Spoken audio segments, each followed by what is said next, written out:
Hello दोस्तों, कैसे हैं आप सब? आशा करते होंगे आप बिल्कुल ठीक हैं। आज का जो मेरा वीडियो है, इसमें हम चर्चा करने वाले हैं, डिस्कस करने वाले हैं वर्णमाला से संबंधित एमसीक्यू टाइप क्वेश्चन।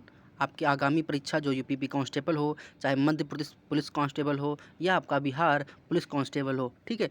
तीनों आपके एग्ज़ाम के लिए ये वीडियो काफ़ी हेल्पफुल साबित होगी, क्योंकि मैंने पिछले वीडियो में वर्णमाला का थ्योरी क्लास बताया था, वर्णमाला के बारे में, ठीक है? उसके बाद मैंने बोला था कि आपको वर्णमाला से संबंधित लगभग 150 क्वेश्चन करवाएंगे और वो आपके प्रीवियस ईयर क्वेश्चन रहेंगे, यानी कि किसी न किसी एग्जाम में पूछे गए होंगे। अगर आप 150 क्वेश्चन कर लेंगे तो आपके एग्जाम में कोई भी क्वेश्चन इससे बाहर नहीं रहेगा, क्योंकि वर्णमाला के 150 क्वेश्चन कराना बहुत बड़ी बात होती है, ठीक है? क्योंकि इन्हीं घूम फिराकर यही क्वेश्चन हर बार कॉम्पिटिटिव एग्जाम में पूछता है, चाहे मध्य प्रदेश पुलिस हो, चाहे बिहार हो, चाहे यूपी पुलिस हो, ठीक है? देखिए, ये क्वेश्चन पूछा गया है यूपी पी कांस्टेबल 2017 में, प्रीवियस ईयर क्वेश्चन है, ठीक है? तो आप अच्छे से कर ले जाइएगा। तो चलिए स्टार्ट करते हैं। अगर आप हमारे चैनल पर नए हैं तो प्लीज़ चैनल को सब्सक्राइब करें और लाइक करें और देखते रहिए हमारा अपना यूट्यूब चैनल एग्जाम आरजू क्लासेस। तो देखते हैं आज का पहला क्वेश्चन जो आपकी स्क्रीन पर दिख रहा है। वर्णों के कितने भेद होते हैं? सभी को पता है वर्णों के कितने भेद होते हैं? दो होते हैं। कौन से? एक होता है स्वर और एक होता है हमारा व्यंजन। तो इसका जो राइट आंसर होगा वो ऑप्शन नंबर सी सही हो जाएगा। नेक्स्ट देखेंगे क्या है। वर्णों के समुदाय को क्या कहते हैं? वर्णों के समुदाय को क्या बोलते हैं? ऑप्शन ए है वर्णमाला, बी हमारा है सर्वनाम, सी हमारा अक्षर एंड डी हमारा है क्रिया। तो बताइए इसका क्या होगा? इसका होगा वर्णमाला, यानी कि वर्णों के समुदाय को क्या हम बोलते हैं? हम वर्णमाला बोलते हैं। तो ऑप्शन नंबर ए हमारा सही जाएगा। ये भी यूपीपी कांस्टेबल 2018 के सेकेंड शिफ्ट में क्वेश्चन पूछा गया था, ठीक है? इसको आप अच्छे से नोट डाउन कर लीजिए। आप कॉपी पे नोट डाउन वही चीज़ करिएगा जो आपको नहीं आती हैं। जो चीज़ें आपको आती हैं प्लीज़ उसको मत लिखिएगा, क्योंकि आपको बिल्कुल शॉर्ट और सटीक नोट बनाना है, हैवी और लेंथी नोट नहीं बनाना है, ठीक है? नेक्स्ट है वर्णमाला किससे कहते हैं? किसको कहते हैं? वर्णमाला किसको कहते हैं? व्यवस्थित वर्ण समूह को वर्णमाला कहते हैं। तो इसका ऑप्शन नंबर डी हमारा करेक्ट हो जाएगा। नेक्स्ट है हिंदी भाषा की कुल वर्ण लिपियाँ कितनी हैं? कितनी वर्ण लिपियाँ हैं? यहाँ लिपियाँ कहने का मतलब है हिंदी भाषा में क ख ग घ च छ झ झ ट ठ ड ढ यानी कितने वर्ण हैं? तो 52 टोटल वर्ण होते हैं, ठीक? इसमें आपके 11 स्वर होते हैं और आपके 41 क्या होते हैं? व्यंजन होते हैं। आप इसको अच्छे से नोट डाउन कर लीजिए, याद कर लीजिए। नेक्स्ट है शब्द की सबसे छोटी इकाई क्या कहलाती है? जो आपका शब्द होता है उसकी सबसे छोटी इकाई क्या होती है? उसकी सबसे छोटी इकाई क्या होती है? वर्ण होती है। क्या? वर्णों के समूह को वर्णमाला बोलते हैं और वर्ण और जो सबसे छोटी इकाई होती है उसे हम वर्ण बोलते हैं। तो इसका ऑप्शन नंबर बी हमारा करेक्ट सही हो जाएगा। लिपि चिन्हों के क्रमबद्ध समूह को क्या बोला जाता है? लिपि चिन्हों के क्रमबद्ध समूह को क्या कहते हैं? तो इसका जो राइट आंसर होगा ऑप्शन नंबर डी वर्णमाला हो जाएगा। नेक्स्ट है मात्रा के आधार पर स्वर कितने प्रकार के होते हैं? मात्रा के आधार पर स्वर कितने प्रकार के होते हैं? तो इसका जो राइट आंसर होगा वो ऑप्शन नंबर क्या हो जाएगा? बी, यानी कि 3 प्रकार के होते हैं। कौन कौन से होते हैं? एक होता है आपका हास्य स्वर, यानी कि मूल स्वर बोलते हैं। दूसरा आपका होता है दीर्घ स्वर और तीसरा होता है आपका प्लुत स्वर। तो 3 होते हैं। तो यहाँ पर ऑप्शन नंबर सी बी आपका सही हो जाएगा। नेक्स्ट है वर्ण तालिका के अनुसार हास्य, दीर्घ और प्लुत क्या हैं? ये क्या हैं? ये आपके क्या हैं? ये स्वर के प्रकार होते हैं। तो ऑप्शन नंबर ए हमारा सही हो जाएगा। नेक्स्ट देखेंगे क्या है। जिनका उच्चारण स्वतंत्र रूप से होता है और जो व्यंजन के उच्चारण में सहायक होते हैं उन्हें हम क्या बोलते हैं? उन्हें हम स्वर बोलते हैं। यानी कि स्वर क्या होता है? स्वतंत्र रूप से बोला जाता है और ये जो स्वर होते हैं ये व्यंजन के उच्चारण में उनकी सहायता करते हैं। आप व्यंजन जो होते हैं उनको स्वर की सहायता के बिना नहीं बोल सकते हैं। तो यहाँ पर ऑप्शन नंबर बी आपका करेक्ट हो जाएगा। नेक्स्ट देखेंगे क्या है। स्वरों की संख्या कितनी है? इस क्वेश्चन को आप बताइए कमेंट बॉक्स में कि क्या होगा, क्योंकि मैंने ये पिछले वीडियो में जब वर्णमाला की थ्योरी क्लास करा रहे थे तो वहाँ पर बताया था कि अगर आपसे पूछे मूल स्वर कितने हैं, ठीक है, मूल स्वर आप पूछेंगे तो कितने होते हैं, अगर कुल स्वर पूछे तो कितने होते हैं। तो मैं फिर आपको एक बार बता देता हूँ। अगर वर्णमाला में पूछे कुल स्वर कितने हैं तो आप 13 आंसर लगाएंगे कुल। अगर स्वरों की संख्या सिर्फ पूछी जाती है तो आप 11 लगा के आएंगे। जब कुल की बात करेगा तब आप 13 लगाएंगे, अन्यथा आप 11 लगाएंगे। तो यहाँ पर ऑप्शन नंबर आप ए लगाइए 11, क्योंकि यहाँ अगर कुल पूछा जाता तो ऑप्शन नंबर बी होगा, वरना 11 ही आंसर होगा। तो ऑप्शन नंबर ए यहाँ पर सही हो जाएगा। चलिए हम ही बता देते हैं। नेक्स्ट है स्वर ध्वनि के प्रकार हैं। स्वर ध्वनि के कितने प्रकार हैं? ऑप्शन नंबर ए है दीर्घ स्वर, बी है प्लुत, सी हमारा हास्य। तो ये तीनों होते हैं। तो ऑप्शन नंबर डी आपका सही हो जाएगा। नेक्स्ट क्वेश्चन की अगर बात करें तो नेक्स्ट क्वेश्चन आपकी स्क्रीन पर दिख रहा है, स्वरों का उच्चारण क्या होता है। जो स्वर होते हैं उनका उच्चारण क्या होता है। ये है व्यंजनों की सहायता से होते हैं, गलत है। अनुस्वर की सहायता से होता है, ये भी गलत है। अनुनासिक की सहायता से होता है, ये भी गलत होता है। लिखा है बिना किसी की सहायता से होता है। जो हमारे स्वर होते हैं ये बिना किसी हेल्प के उच्चारित होते हैं। तो यहाँ पर ऑप्शन नंबर डी आपका सही हो जाएगा, यही आपका सही है। नेक्स्ट है, स्वर किसका भेद है।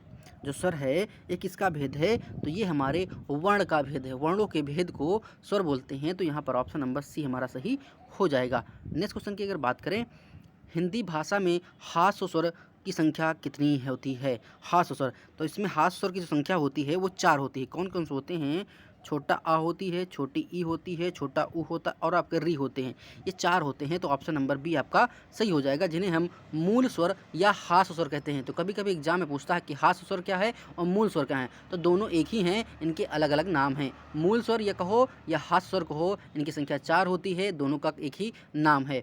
नेक्स्ट है, जिन स्वरों के उच्चारण में 2 मात्रा का समय लगता है या हास्य से दुगना समय लगता है, उन्हें हम क्या बोलते हैं, उसे हम गुरु स्वर या दीर्घ स्वर बोलते हैं। गुरु मतलब बड़ा होता है, दीर्घ मतलब बड़ा होता है। तो कहीं कहीं पर अगर आपको गुरु देखने को मिले तो भी आंसर सही होगा, अगर दीर्घ देखने को मिले तो तब भी आंसर सही होगा, क्योंकि गुरु का दीर्घ ही नाम होता है। ठीक है, तो यहाँ पर ऑप्शन नंबर बी आपका करेक्ट हो जाएगा। नेक्स्ट क्वेश्चन की बात करें, निम्नलिखित में से कौन सा दीर्घ स्वर है। दीर्घ स्वर है, देखो यहाँ पर ऑप्शन नंबर ए सही हो जाएगा, क्योंकि दीर्घ स्वर कौन कौन से होते हैं, बड़ा आ होता है, बड़ी ई होती है और बड़ा ऊ होता है। ये आपके दीर्घ स्वर होते हैं। तो इनको बहुत बार एक क्वेश्चन रिपीट करता है, क्योंकि 3 ही दीर्घ स्वर होते हैं। एक होता है बड़ा आ, एक होती है बड़ी ई और एक होता है बड़ा ऊ। ये आपके दीर्घ स्वर होते हैं। इनको बहुत अच्छे से याद कर लीजिए, क्योंकि काफ़ी कॉम्पिटिटिव एग्जाम में घुमा घुमा के यही क्वेश्चन पूछता है। तो यहाँ पर ऑप्शन नंबर आपका ए सही हो जाएगा। नेक्स्ट है, निम्नलिखित में से कौन सा संयुक्त स्वर नहीं है। आपको क्वेश्चन पूरा पढ़ना है, जल्दबाजी यहाँ भी नहीं करनी है और जल्दबाजी आपको एग्जाम में भी नहीं करनी है। तो यहाँ पूछा गया है कौन सा संयुक्त स्वर नहीं है। तो संयुक्त स्वर होते हैं आपके ए होता है, आय होता, ओ होता है और आओ होता है। यानी कि नहीं पूछा है, तो यहाँ पर ऑप्शन नंबर ए हो जाएगा, सी ये नहीं होता। होते कौन कौन से होता है, ए होता है, ए होता है और ओ होता है और आपका आओ होता है। ये आपके 4 होते हैं। इनको संयुक्त स्वर या विजातीय स्वर भी बोलते हैं। देखो आपको अब संयुक्त स्वर बोला गया है, तो संयुक्त स्वर को हम विजातीय स्वर भी बोलते हैं। तो ए, आए, ओ, आओ ये आपके 4 होते हैं, लेकिन कौन सा है नहीं पूछा है, तो आपका ऑप्शन नंबर सी सही हो जाएगा। ऐसे आपको याद रखना। ये सब हम चीज़ें वर्णमाला की थ्योरी क्लास में आपको पढ़ा चुके हैं। किस स्वर के उच्चारण में दीर्घ स्वर से भी अधिक समय लगता है। दीर्घ स्वर से भी अधिक समय लगता है, वो होते हैं प्लुत स्वर। क्या होते हैं, प्लुत स्वर होते हैं। जैसे क्या होगा, राम, किसी मंत्र का उच्चारण करते हैं जैसे ओ, तो कितना समय लगा, सबसे ज़्यादा समय लगा ना, तो इसे हम बोलते हैं प्लुत स्वर। तो राम का भी लिखना होता है तो राम ऐसे ऐसे लिखा जाता है, राम। ठीक, ओम कैसे लिखा जाता है, ओम। कुदरत बोलते हैं ना, समय लेते हैं, तो ये आपका प्लुत स्वर होता है। सबसे ज़्यादा समय प्लुत स्वर में लगता है। नेक्स्ट हमारा प्लुत स्वर कौन सा है। देखो आ गया प्लुत स्वर, इसमें कौन सा है, तो ये ऑप्शन नंबर बी हो जाएगा, ओम। ओम नहीं बोलते हैं, तुरंत बोलेंगे ओम तो गड़बड़ हो जाएगा। जैसे कि इसे मंत्र का उच्चारण करते हैं तो काफ़ी समय लेते हैं, ओम भूर्भुवः ऐसे बोलते हैं ना, तो ऑप्शन नंबर बी आपका सही हो जाएगा। नेक्स्ट है, निम्नलिखित में से किस स्वर को संयुक्त स्वर माना गया है। संयुक्त स्वर माना गया है, अभी मैंने बताया था कि संयुक्त स्वर कितने होते हैं, हमारे 4 होते हैं। ए, आए, ओ और आओ ये आपके 4 होते हैं। तो यहाँ पर देखो संयुक्त स्वर पूछा गया है, तो यहाँ पर ऑप्शन नंबर डी सही हो जाएगा। 4 प्रकार के होते हैं, ए होता है, फिर आए होता है, फिर ओ होता है और आपका आओ होता है। ये 4 होते हैं, इनको संयुक्त स्वर या विजातीय स्वर भी बोलते हैं। तो यहाँ पर ऑप्शन नंबर डी आपका सही हो जाएगा। नेक्स्ट क्वेश्चन की अगर बात करें, निम्नलिखित में से कौन सा संयुक्त स्वर है, अभी मैंने बताया है, तो यहाँ पर ऑप्शन नंबर डी आपका सही हो जाएगा। ये क्वेश्चन बार बार एग्जाम में रिपीट होते हैं। हम आपको 150 क्वेश्चन कराएंगे, 150 क्वेश्चन वर्णमाला से, और 150 क्वेश्चन अगर आप ईमानदारी से कर लेंगे तो इससे बाहर कोई भी कॉम्पिटिटिव एग्जाम हो उसमें बाहर नहीं पूछेगा, क्योंकि 150 क्वेश्चन जब भी एग्जाम कोई होता है प्रीवियस ईयर क्वेश्चन उठा के दे देता है। और वर्णमाला ऐसा सब्जेक्ट है, ऐसा चैप्टर है, इसमें से 150 क्वेश्चन अगर हम आपको पढ़ा देंगे तो इससे बाहर कभी भी एग्जाम में नहीं पूछेगा। ठीक है, तो यहाँ पर ऑप्शन नंबर डी आपका सही हो जाएगा। नेक्स्ट है, निम्नलिखित में से कौन सा मूल दीर्घ स्वर नहीं है। बड़ा आ, बड़ी ई, बड़ी ओ, अभी मैंने बताया था ना, तो यहाँ पर ऑप्शन नंबर कौन सा हो जाएगा, ऑप्शन नंबर डी सही हो जाएगा। होते कौन कौन से हैं? बड़ा आ, बड़ी ई, बड़ी यू होते हैं। बड़ा आ, बड़ी ई और बड़ा ऊ होते हैं। ये 3 होते हैं, लेकिन नहीं पूछा है, तो ऑप्शन नंबर डी आपका सही हो जाएगा। नेक्स्ट है हिंदी स्वरों का वर्गीकरण जब जीभ के भाग के आधार पर किया जाता है तो निम्नलिखित में से कौन सा भेद इसके अंतर्गत नहीं आता? तो अगर जीभ के अनुसार करते हैं तो वहाँ पर हमारा कौन सा नहीं आता है? तो ये समझ लीजिए आपका अग्र स्वर आता है, पश्च स्वर आता है जीभ के आधार पर। देखो जीभ, आप जब जीभ से उच्चारण कर रहे होंगे तो कुछ वर्ण आपके जीभ के अग्र भाग से निकलेंगे, कुछ पश्च भाग से निकलेंगे और कुछ मध्य भाग से निकलेंगे, लेकिन विव्रत नहीं होता है। विव्रत आपके मुख खोलने के आधार पर होता है, लेकिन जीभ के आधार पर 3 प्रकार के होते हैं। याद कर लीजिए, क्योंकि कभी कभी कम्पिटिटिव एग्जाम में ये पूछता है कि जीभ के भाग के आधार पर हमारे वर्ण कितने प्रकार के होते हैं। तो हमारे होता है अग्र स्वर होता है, पश्च होता है और मध्य स्वर होता है। ये हम पिछली क्लास में, वर्णमाला वाली क्लास में आपको अच्छे से बता चुके हैं। तो यहाँ पर नहीं है, तो ऑप्शन नंबर डी आपका सही हो जाएगा। नेक्स्ट है अर्धविव्रत स्वर क्या है? अर्धविव्रत स्वर क्या है? तो यहाँ पर देखिए ऑप्शन नंबर बी सही हो जाएगा। हम देखो अर्धविव्रत आपको पढ़ाए हैं, अर्धसमृत पढ़ाए हैं, ठीक है, विव्रत पढ़ाए हैं और विव्रत समृत पढ़ाए हैं। ये आपको 4 प्रकार के पढ़ाए हैं। इसको भी आप अच्छे से नोट डाउन कर लीजिए, क्योंकि हम जब यहाँ पर MCQ टाइप क्वेश्चन करा रहे होते हैं तो आपको जितनी मैक्सिमम आपको हम जानकारी दे पाते हैं, वरना आपको वहाँ पर थ्योरी क्लास में आपको सब मिल जाएगा। नेक्स्ट है कौन वर्ण ओष्ठ नहीं है? कौन वर्ण ओष्ठ नहीं है? तो यहाँ पर ऑप्शन नंबर डी जो है ये आपका ओष्ठ वर्ण नहीं है, तो ऑप्शन नंबर डी सही हो जाएगा। जो हमारा आ है ये आपका कंठ है, ठीक है, यह कंठ वर्ण होता है, तो ऑप्शन नंबर डी आपका सही हो जाएगा। नेक्स्ट है निम्न में से कंठ वर्ण कौन सा है? निम्न में से कंठ वर्ण कौन सा है? तो यहाँ पर ऑप्शन नंबर बी हमारा सही हो जाएगा। देखो मैंने आपसे बताया था कि 4 क्रम याद रखिएगा, कंठ, तालव्य, मूर्धन, दंत्य और ओष्ठ। ये 5 क्रम आप याद रखिएगा, कंठ, तालव्य, मूर्धन, दंत्य और ओष्ठ। ये आप याद कर लेंगे, पूरी वर्णमाला इसी में समाप्त हो जाती है, ठीक है। पिछले वीडियो में अच्छे से डिस्कस किया। जिन लोगों को PDF चाहिए तो वीडियो के डिस्क्रिप्शन बॉक्स में टेलीग्राम चैनल का लिंक है, आप उस पर क्लिक करके हमारे टेलीग्राम चैनल से जुड़ जाइएगा और वहाँ पर आपको PDF मिल जाएगी। PDF को आप डाउनलोड करके प्रिंट आउट करके भी पढ़ सकते हैं। नेक्स्ट हमारा है ई, बड़ी ई, चा, छा, जा, झा, इयाँ आदि का उच्चारण किससे होता है? आदि का उच्चारण किससे होता है? तो ये आपका तालव्य से होता है, तो ऑप्शन नंबर सी सही हो जाएगा, ठीक है। कंठ, तालव्य, मूर्धन, दंत, ओष्ठ, आराम से 4 लाइनें अगर आप याद कर लीजिए, 5 लाइन कंठ, तालव्य, मूर्धन, दंत, ओष्ठ, तो ये आपका पूरा वर्णमाला इसी में समाप्त हो जाता है। नेक्स्ट है जिह्वा के आधार पर स्वर कितने प्रकार के होते हैं? अभी मैंने बताया था कि जीभ के खुलने के आधार पर 3 प्रकार के होते हैं, अग्र स्वर, पश्च स्वर और आपका मध्य स्वर। तो ये आपका ऑप्शन नंबर बी करेक्ट हो जाएगा। नेक्स्ट है निम्न में से ओष्ठ वर्ण कौन सा है? ओष्ठ वर्ण कौन सा है? तो यहाँ पर ओष्ठ मतलब ऊ, ऑप्शन नंबर डी, ये बहुत एग्जाम में पूछा जाता है। नेक्स्ट है कंठ तालव्य कौन सा है? कंठ तालव्य कौन सा है? ऑप्शन नंबर क्या है? ए है ऊ, छोटा ऊ, बड़ा ऊ, तो इसमें कंठ तालव्य की बात करेगा तो ए आए आपका आ जाएगा, यानी कि ऑप्शन नंबर सी आपका सही हो जाएगा। नेक्स्ट है किस वर्ण का उच्चारण स्थान कंठ तालु है? कंठ तालु का मतलब क्या है? कंठ तालव्य से है, तो किससे है? तो ऑप्शन नंबर बी आपका सही हो जाएगा। Option number B is the right answer. चकबंदी लेखपाल में क्वेश्चन पूछा गया था। नेक्स्ट है ए के उच्चारण में डाट डाट और डाट डाट की सहायता से ली जाती है। किससे ली जाती है? तो देख लीजिए किससे जाती है। ये आपके कंठ और तालु से उच्चारण होता है ए का, तो यहाँ पर देखिए कंठ तालु, ऑप्शन नंबर सी आपका सही हो जाएगा। ऐसे आपको याद रखना है। नेक्स्ट है स्वर ए आई का उच्चारण स्थान कौन सा है? ये आपका कंठ तालव्य होता है। क्या होता है? कंठ तालव्य होता है, तो यहाँ पर ऑप्शन नंबर सी आपका सही हो जाएगा। नेक्स्ट क्वेश्चन देखते हैं क्या है। ओ आओ का किस प्रकार है? ये तो आपका कंठोष्ठ होता है। क्या होता है? कंठोष्ठ होता है, तो यहाँ पर ऑप्शन नंबर, देखो आपको कंठ तालव्य याद रखना है और कंठोष्ठ याद होता है। कंठ तालव्य में ए आयो आता है और कंठोष्ठ में ओ और आओ आता है। ये आपको 4 और याद रखनी है। ये जो हम वर्णमाला वाली क्लास पढ़ाएं उससे पढ़ लेंगे, उससे कभी भी बाहर क्वेश्चन नहीं पूछा जाता, घुमा फिर गया, बात वहीं पे आके रुक जाती है। नेक्स्ट है निम्नलिखित में से कौन सा शब्द में अनुनासिकता पाई जाती है?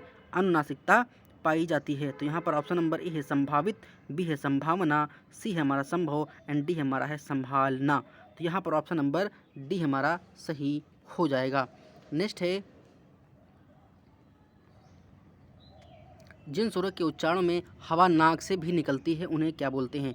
उन्हें हम क्या बोलते हैं? उन्हें हम क्या बोलते हैं? तो उसे हम अनुनासिक बोलते हैं, यानी कि हवा से नाक निकलेगी तो उसे हम अनुनासिक बोलते हैं। तो ये ऑप्शन नंबर बी आपका सही हो जाएगा।